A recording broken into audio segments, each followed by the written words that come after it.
Anubrata Mondal model, যেটা প্রবলভাবে সমালোচিত হয়েছে, যে গোটা বীরভূম জেলা পরিষদে একজনও কেন বিরোধী প্রার্থী প্রতিদ্বন্দ্বিতাই করতে পারবেন না। যে বিজেপি সমালোচনা করেছিল, সেই বিজেপি আবার উল্লাস করছে জাহাঙ্গীর কেন ফলতার থেকে প্রার্থীপদ থেকে সরে গেলেন।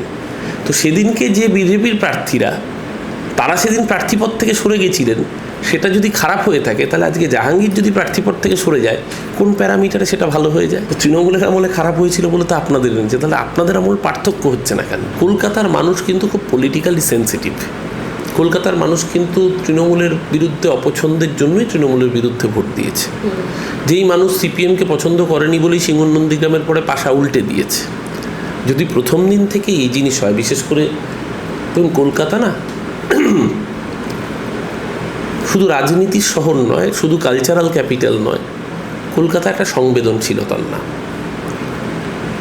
কলকাতা শুধুমাত্র বড়লোক পুঁজিপতির হবে না, কলকাতার গরিব হকারকে আপনি পেটে লাথি মেরে তুলে দেবেন। কলকাতার বুকে বুলডোজার সংস্কৃতি চলবে। হ্যাঁ, কিছু মানুষ হয়তো লাফাচ্ছেন শাইনিং তত্ত্বে, যারা লাফাচ্ছেন তারাও বাড়ি থেকে বেরোলে গ্যাটের কড়িটা খুঁজছে, কারণ আজও পেট্রোল ডিজেলের দাম বেড়েছে। গরিব হকার, এবং তারা তো বলছে আমরাই বিজেপিটা করেছি এতদিন। একজন হকার শিয়ালদা স্টেশনে আপনাদের চ্যানেলেও দেখলাম খবর করেছে, ছেলেটির নামটা আমার খেয়াল আসছে না এই মুহূর্তে। ও 2017 সাল থেকে বলছে এই জন্য ঘাটের পয়সা খরচ করে আমরা বিজেপি করেছি, যে এই দিন দেখতে হবে বলে। স্বাভাবিকভাবেই মানুষের ম্যান্ডেট নিয়ে এসছেন। আপনি যেরকম মানুষের ম্যান্ডেট নিয়ে এসছেন, তেমনি এই পুরো বোর্ডও মানুষের ম্যান্ডেট নিয়ে আইন অনুযায়ী ডিসেম্বর মাস অবধি ফাংশনিং। তো ডিসেম্বর মাস অবধি যখন ফাংশনিং, এত তাড়া না করলেও তো হয়। অপেক্ষা করুন না, মানুষ যদি আপনাদের পছন্দ করে, কে বলতে পারে, হয়তো পুরো বোর্ডও আপনাদেরকে আশীর্বাদ করবে। আবার যদি অপছন্দ করে, হয়তো দেখা যাবে, এরকমও তো বহুবার হয়েছে যে বুদ্ধদেব ভট্টাচার্য মুখ্যমন্ত্রী, সুব্রত মুখার্জি তৃণমূলের মেয়র। এই উদাহরণ তো রয়েছে পশ্চিমবঙ্গের বুকে। স্বাভাবিকভাবেই মানুষ দিনের শেষে গণতন্ত্রের শেষ কথা বলে। মানুষের সেই কণ্ঠকে যদি সুপারসিড করার চেষ্টা করা হয়, সিপিএম পারেনি, তৃণমূলকেও সরে যেতে হয়েছে, তাহলে কিন্তু আপনাদেরকেও, এখন হানিমুন পিরিয়ড চলছে, এখন প্রথম কয়েক বছর স্বাভাবিকভাবেই এই ম্যাসিভ ম্যান্ডেট আপনারা এনজয় করবেন, কিন্তু খুব বেশি দিন কিন্তু মানুষেরও সহ্যসীমা থাকবে বলে মনে হচ্ছে না। হঠাৎ করে দক্ষিণ দমদম পুরসভার 18 নম্বর ওয়ার্ডের কাউন্সিলর সঞ্জয় দাস, তার অস্বাভাবিক মৃত্যু এবং ঝুলন্ত দেহ উদ্ধার হয়েছে, সেটা তদন্ত চলছে। তাকে মোটামুটি তিনি দেবরাজ চক্রবর্তী, অর্থাৎ কাউন্সিলর দেবরাজ চক্রবর্তী এবং বিধায়ক অদিতি মুন্সির প্রাক্তন বিধায়ক, তার ঘনিষ্ঠ বলে পরিচিত। সমালোচনা চলছে যে বিভিন্নভাবে মানসিক চাপ এবং বিভিন্ন ভয়ে তিনি হয়তো এই পথ বেছে নিতে পারেন, সেই নিয়ে তদন্ত চলছে। কীভাবে দেখছেন বিষয়টিকে?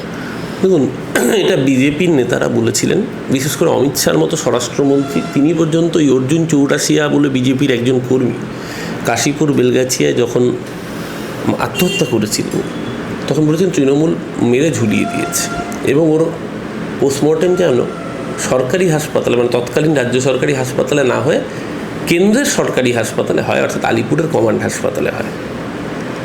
আলিপুর কমান্ড হাসপাতালে অর্জুন চৌরাশিয়ার পোস্টমর্টেম হয়েছিল 2024 লোকসভার আগে। দেখা গিয়েছিল তিনি আত্মহত্যা করেছেন পোস্টমর্টেম না হওয়ার আগে। এই বিষয়ে কোনো মন্তব্য করা মানে পলিটিক্যালি মোটিভেটেড মন্তব্য করা।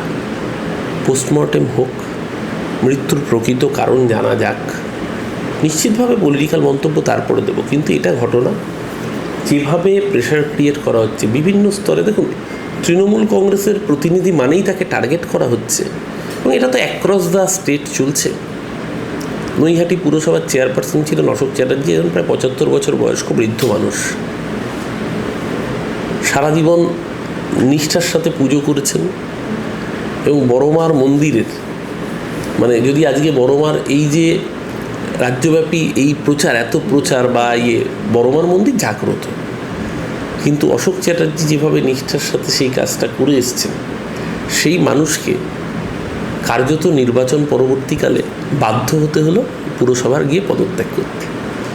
যখন আক্রান্ত হচ্ছে, পুলিশ কিছু করছে না, ইনঅ্যাক্টিভ হয়ে বসে রয়েছে। এখন কেউ বলতে পারে যে তৃণমূল আমলেও নিশ্চিতভাবে কোথাও কোথাও পুলিশ চুপ করেছিল, নিষ্ক্রিয়তা ছিল, বা কোথাও অতি সক্রিয়তা ছিল। আরে তৃণমূল আমলে যদি খারাপ থেকে থাকে, মানুষ তো সেই জন্যই আপনাদেরকে এনেছে যে তৃণমূল আমলে খারাপগুলো যেন রিপিট না হয়। সিপিএমের আমলে খারাপ হয়েছিল বলেই তৃণমূলকে এনেছিল, তো তৃণমূলের আমলে খারাপ হয়েছিল বলে তো আপনাদের এনেছে। তাহলে আপনাদের আমল পার্থক্য হচ্ছে না কেন? মানুষ তো এই পার্থক্য দেখবার জন্য আপনাদেরকে এনেছে। তো প্রথম দিন থেকে তৃণমূল আমলে, যদি তৃণমূল 2011-তে এসে থাকে, তৃণমূল 2011-তে এসে, 12-তে এসে বা 13-14-তে তৃণমূল প্রথম দিন থেকে এই কাজ করেনি। তৃণমূলের বরঞ্চ বলতে পারেন যে 2016 পরবর্তী অধ্যায়, হ্যাঁ নিশ্চিতভাবে অভিযোগ এসেছিল, বিশেষ করে 18 পঞ্চায়েত নির্বাচনে নিশ্চিতভাবে অভিযোগ এসেছিল।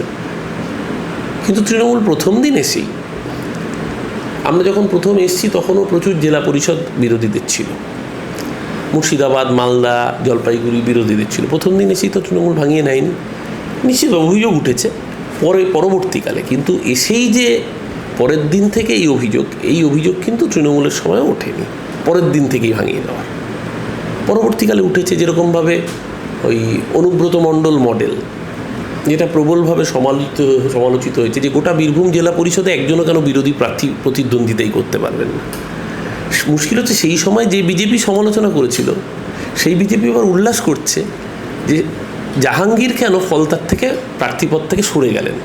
তো সেদিনকে যে বিজেপির প্রার্থীরা, তারা সেদিন প্রার্থীপদ থেকে সরে গেছিলেন, সেটা যদি খারাপ হয়ে থাকে, তাহলে আজকে জাহাঙ্গীর যদি প্রার্থীপদ থেকে সরে যায়, কোন প্যারামিটারে সেটা ভালো হয়ে যায়? ঠিক যেভাবে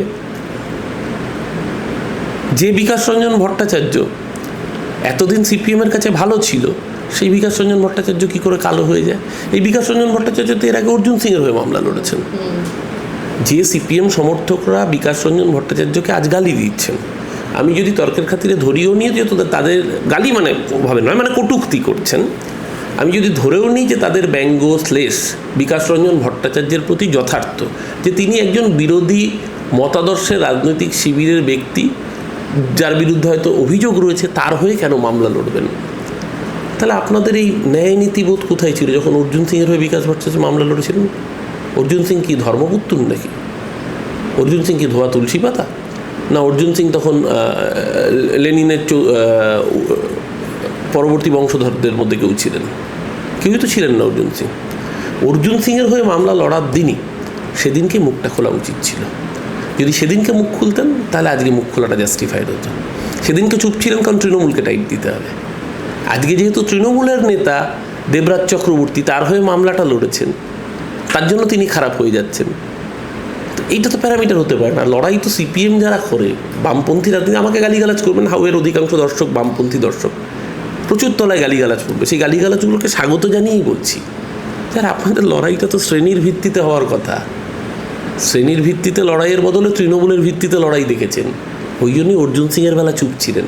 আজকে যখন দেবরাজের হয়ে মামলা লড়ছে তখন গায়ে লেগেছে, কারণ তৃণমূলটা হয়ে গেছে প্যারামিটার, শ্রেণীটা আর প্যারামিটার নেই। বিসমিল্লায় গলদ হয়ে গেছে, তো মার্কসটাই তো পড়েননি। ফেসবুকে মার্ক্সবাদী পার্টি হয়েছেন, চর্চায় তো মার্কস নেই। সমস্যাটা এখানেই। বরং আমি বলবো এক্ষেত্রে বিকাশ রঞ্জন ভট্টাচার্য সঠিক কাজ করেছেন। বিকাশ রঞ্জন ভট্টাচার্য দেবরাজ চক্রবর্তীর যে মামলাটা লড়েছেন সেটা হচ্ছে নির্বাচনী এফিডেভিট সংক্রান্ত মামলা, এবং উনি নিজে ওটা ক্ল্যারিফাই করেছেন যে এইটা করে ওনার কেসটাকে পলিটিক্যালি মোটিভেটেড আকারে রিপ্রেজেন্ট করা হচ্ছে কোর্টে। উনি একজন লয়ার, উনি লয়ারের জায়গা থেকে উনি ওনার কাজ করেছেন। তাতে যদি গাত্রদাহ সিপিএমের হয়ে থাকে, তাহলে সেই সিপিএমের গাত্রদাহ 2020 সালে কেন অর্জুন সিংয়ের মামলা লড়ার সময় হয়নি? কেন সেই গাত্রদাহ মুকুল রায়ের মামলা লড়ার সময় হয়নি? এখানেই প্রশ্ন যে সিপিএমটা আজকে কাদের হাতে? এই সিপিএম কি ফেসবুকের সিপিএমেরই হাতে? তাহলে সিপিএমের এই পরিণতিই থাকবে। কিন্তু সিপিএম যদি প্রকৃত অর্থে যারা বামপন্থী মননের চর্চা করেন, সিপিএম যদি প্রকৃত অর্থে ডিক্টেটরশিপ অব দ্য প্রোলেটারিয়েতের কথা ভাবে, যদি তাদের হাতে যেত, তাহলে আজকে এই প্রশ্নগুলো উঠত না। সিপিএমকে ঠিক করতে হবে। হাউয়ের দর্শক যারা এতক্ষণ এটা দেখতে দেখতে আমাকে গাল দিচ্ছেন, গাল দিন, আরও ভালো করে গাল দিন, তাতে অবস্থার কি পরিবর্তন হবে? আমাকে গালি দিলে যদি আপনার পার্টির অবস্থার পরিবর্তন হয়, স্বাগত। ধর্মনিরপেক্ষতার স্বার্থে যদি একটা প্রোগ্রেসিভ ডেমোক্রেটিক সেকুলার ফোর্সের উত্থান হয়, আমি খুশি হব। কিন্তু আমাকে গাল দিয়ে তো আপনার উদ্দেশ্য সাধিত হবে না। নিজেকে প্রশ্ন করুন, সদর দপ্তরে কামান দাগুন, শ্রেণীটা আসল লড়াই না তৃণমূল আসল লড়াই? ঋতব্রত বন্দ্যোপাধ্যায় তৃণমূলের বিধায়ক, তিনি গিয়ে এখন দেখা গেল যে দিল্লিতে বঙ্গভবনে সাক্ষাৎ করলেন মুখ্যমন্ত্রীর সাথে, অর্থাৎ শুভেন্দু অধিকারীর সঙ্গে। সেখানে তিনি নরেন্দ্র মোদীর সঙ্গে সাক্ষাৎ করতে গিয়েছিলেন। সেই নিয়ে একাধিক বিতর্ক চর্চা শুরু হয়েছে। কি বলবেন এই পুরো বিষয়টিকে নিয়ে? না, ঋতু, আমি যতটুকু জানি গতকালকের ঘটনাটা কোইন্সিডেন্টাল, মানে it was not pre organise or pre designed. Ritu যাওয়ার আগে আমার সাথে আড্ডা হচ্ছিল, গল্প হচ্ছিল, ওই বলছিল যে আরও একটু মন খারাপ, এতদিন পার্লামেন্টে ছিলাম, আরও পার্লামেন্টটাকে এনজয় করতো। এটা সত্যি কথা, মিথ্যে বলবো না, ও পার্লামেন্টটাকে এনজয় করতো। কিন্তু যেহেতু বিধায়ক হয়ে গিয়েছে এবং ওর টেনিয়র শেষ, ওকে চাবি হস্তান্তর করতে হবে, ওর যাওয়াটা শিডিউল ছিল। সেক্ষেত্রে ওর চাবি হস্তান্তর হবে, ও বঙ্গভবনে দুপুরবেলা খেতে এসেছে, কারণ বাড়িতে তো খাওয়ার ইয়ে নেই, কোনো অ্যাপারেটাস নেই, খাবে কি। এবং দিল্লিতে যারা ওই চত্বরের কাছাকাছি থাকেন, মানে বাবা খড়ক সিং মার্গ হোক, হেইলি রোড হোক, যেখানে বঙ্গভবন অবস্থিত, বা যেখানে ঋতোর বাংলো, এইগুলো সবই মোটামুটি ওই 3 কিলোমিটার ব্যাসার্ধের মধ্যে ঘোরাফেরা করে। সেই জায়গায় দাঁড়িয়ে অধিকাংশ বাঙালি পছন্দ করে যে দিল্লিতে থাকলে তারা বঙ্গভবনে খাবেন, কারণ বঙ্গভবনে খাবারটা বাঙালি খাবার পাওয়া যায়, প্রপার বাঙালি খাবার। বিজলি গ্রিল সম্ভবত ক্যাটারার ওখানকার বাঙালি খাবার পাওয়া যায়। এবং আমরাও যদি কখনো দিল্লিতে যাই, আমরাও দুপুরবেলা খাওয়ার যদি অন্য কোথাও ইয়ে না থাকে, আমরা সোজা, কারণ দিল্লিতে বাকি খাওয়ার মানে রাজমা চাওয়াল, কারি চাওয়াল, মানে বাঙালিরা এই খাওয়ার পছন্দ করে না, টু ভেরি একদম প্রপার ডাল ভাত, মাছের ঝোল, বা বিজলি গ্রিলে ভালো ফিশ ফ্রাই, সেটা পাওয়া যায় বঙ্গভবন। এবং বঙ্গভবনের সেই রেটটাও তুলনায় অনেকটাই সাবসিডাইজড, মানে বাইরে খেতে গেলেও আপনার যে টাকা খরচ হবে তার থেকেও খানিকটা কম টাকায়, বা মানে বিশাল কিছু এক্সট্রা খরচ নয়। তো স্বাভাবিকভাবেই দুপুরবেলাও বঙ্গভবনে খেতে গেছে, আমি যতটুকু দেখলাম ওর ইন্টারভিউতে। এবং সেখানে ঘটনাচক্রে রাজ্যের মুখ্যমন্ত্রী গেছেন। এবার ধরুন, ঋতুর ব্যাখ্যা ঋতুর মতো দিয়েছে, আমি তো ঋতুর মুখপাত্র নই, কিন্তু এটা সত্যি কথা। আমি তো শুভেন্দু অধিকারীর বিরুদ্ধে বিগত 2020 সাল থেকে সবচেয়ে বেশি ভোকাল। এবং আমি যখন শুভেন্দুদা আমাদের রাজ্যের তৃণমূলের যুব সভাপতি ছিলেন, আমি জেলার দায়িত্বে ছিলাম, আমার সাথে তার দীর্ঘদিনের পরিচয়। কিন্তু যেহেতু তিনি আমার বিরোধী রাজনীতি করেছেন, আমি তার বিরোধিতা করেছি, আমি অল আউট তাকে অ্যাটাক করেছি। কিন্তু প্রকাশ্যে যদি দেখা হয়, আমি কি তাকে গালিগালাজ করব? তিনি যখন বিরোধীও ছিলেন, প্রকাশ্যে দেখা হলে কি তাকে গালিগালাজ করব? বা সামনে দেখা হলে কি আমি তার দিকে মানে দাঁত মুখ খিচিয়ে তেড়ে যাব? এটা গণতন্ত্র নাকি? আর উনি রাজ্যের মুখ্যমন্ত্রী আজকে, উনি যদি সামনে পড়ে যান কারুর, তিনি যদি বলেন, এবং আমি যতটুকু শুনলাম কালকে শুভেন্দু অধিকারী প্রথম বলেছেন কি এমএলএ সাহেব বঙ্গভবনে, তো স্বাভাবিকভাবেই একটা সৌজন্যের ভিত্তিতে তার উত্তর না দেওয়াটাই তো অসভ্যতা।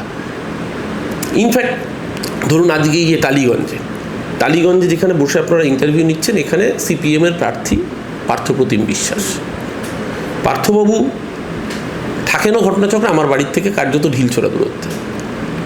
ভোটের প্রচারের মাঝখানেও যদি পার্থবাবুর সাথে আমার দেখা হতো, আমি কি পার্থদার দিক থেকে মুখ ফিরিয়ে চলে যেতাম? আরে দিনের শেষে এক পাড়ায় কাছাকাছি থাকি, চায়ের দোকানেও বহুবার দেখা হয়, এরকমও বহুদিন হয় চায়ের দোকানে একসাথে আমরা চা খাই।